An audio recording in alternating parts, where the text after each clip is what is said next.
प्रधानमंत्री मोदी के छत्तीसगढ़ दौरे पर विधानसभा अध्यक्ष और पूर्व मुख्यमंत्री रमन सिंह ने कहा कि प्रधानमंत्री मोदी का 8.5 घंटे का व्यापक कार्यक्रम था।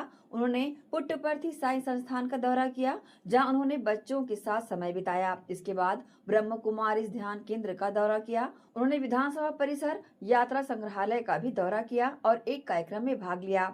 पूरा रायपुर शहर उनका स्वागत करने के लिए उत्सुक था। ये स्पष्ट है कि मोदी जादू अभी भी जीवित है। 3 लाख से अधिक लोग एकत्र हुए थे और नया रायपुर पूरी तरह से जाम भी हो गया था। कांग्रेस ने कभी भी नक्सलवाद से निपटने में सच्ची प्रतिबद्धता नहीं दिखाई, लेकिन प्रधानमंत्री मोदी और गृह मंत्री अमित शाह ने इसे समाप्त करने के लिए मिलकर काम किया। 8.5 घंटे में बिना रुके 5 लगातार बड़े प्रोग्राम।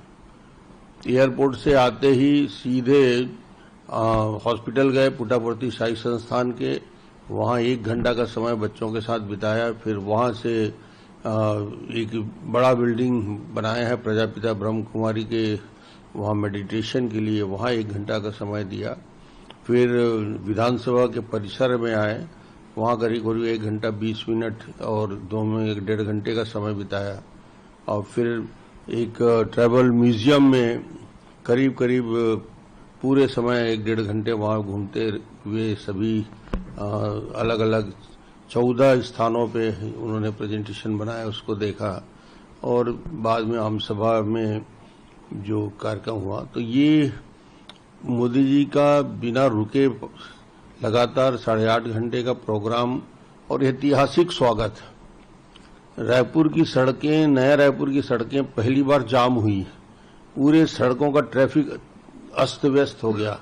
सड़कों के दोनों तरफ लोगों की अपार भीड़, नृतक दल के लोग, झूमते हुए लोग। और कार्यक्रम जो आखिरी कार्यक्रम हुआ, उस कार्यक्रम में विधानसभा के परिसर में आने के बाद तो भावुक हो गए। अटल जी के प्रतिमा का अनावरण किया और जब उन्होंने बात कही कि अटल जी इस पूरे कार्यक्रम को देख रहे होंगे, तो ये उनसे सीधा अटल जी से जोड़ने वाली बात थी। और विधानसभा का भी उन्होंने उस निरीक्षण किया। और छत्तीसगढ़ की झलक, वो चाहे धान का कटोरा हो, चाहे बाली हो, चाहे बस्तर के सैगुन लकड़ी का फर्नीचर हो, या बस्तर के आर्ट और कला का समावेश हो, ये सब बातों से वो बहुत प्रभावित थे। मगर एक चीज जो मैं स्पष्ट बताना चाहता हूं कि उनके पूरे यात्रा में तीसरी पारी आने के बाद और 11 साल से ज्यादा समय प्रधानमंत्री के रूप में बिताने के बाद मोदी मैजिक जिंदा है। लोग 1 लाख बुलाए, 3 लाख लोग तो आ गए थे, जो अंदर और बाहर मिला के।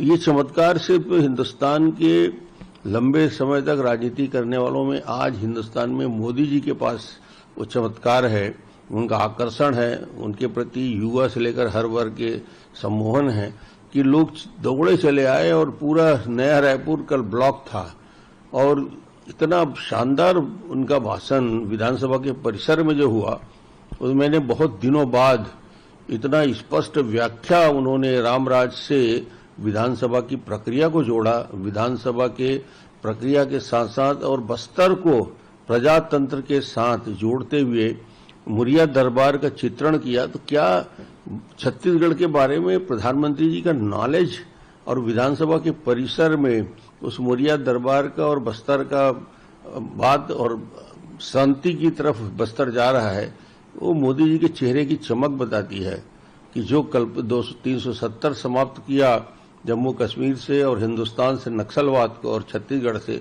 ये सिर्फ और सिर्फ इस देश में एक ही व्यक्ति कर सकते हैं, नरेंद्र मोदी जी। उनके नेतृत्व में हमारे गृह मंत्री अमित शाह जी, छत्तीसगढ़ के विष्णुदेव साय जी और हमारे गृह मंत्री छत्तीसगढ़ के, इन सब का सामूहिक प्रयास रहा।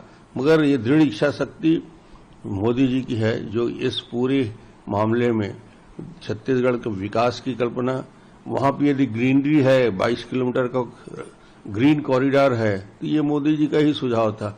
कल भी बहुत सारे सुझाव दिए कि कहाँ पेड़ कौन सा लगेगा, कहाँ कैसे बिल्डिंग का कौन से फोटोग्राफ्स होंगे। तो बड़ा अनुभव है 25 साल का, उनके साथ बात करने में आनंद आता है।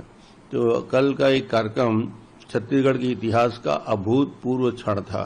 छत्तीसगढ़ की 25 साल की यात्रा में छत्तीसगढ़ की जनशक्ति का एक सैलाब जो दिख रहा था, विकास की उम्मीद लिए हुए छत्तीसगढ़, आने वाले 25 साल में छत्तीसगढ़ कहाँ जाएगा, 2047 में छत्तीसगढ़ और देश कहाँ रहेगा, इस कल्पना को साकार करने की शुरुआत कल हो चुकी है विधानसभा से और कार्यक्रम के बाद। उन्होंने ये बात की उम्मीद की कि देश दुनिया के तीसरी शक्ति के रूप में हिंदुस्तान 2047 तक पहुंच रहा है और छत्तीसगढ़ भी विकसित राज्यों में पहले दूसरे नंबर पे आएगा। कभी भी नक्सल के खिलाफ कमिटमेंट दिखा ही नहीं और एक प्रकार से पूरे कांग्रेस के शासनकाल में जो नीति थी, उस नीति से कभी बिगड़े हुए बच्चे बोलते हैं, कभी बोलते हैं कि ये प्रजातंत्र में लोगों को पाठ पढ़ाने आए हैं। तो ये उनकी मानसिकता थी। नक्सल हिंसा और आतंक के खिलाफ यदि समर्पण का भाव कांग्रेस में था, वही मोदी जी ने दिखाया कि नक्सल के खिलाफ स्पष्ट और सीधी लाइन लेने का जरूरत थी और आज उसी दिशा में हम ये बोल सकते हैं कि मार्च 2026 को नक्सलवाद हिंदुस्तान से और छत्तीसगढ़ से समाप्त होगा। ये कमिटमेंट मोदी जी और अमित शाह का है। World cup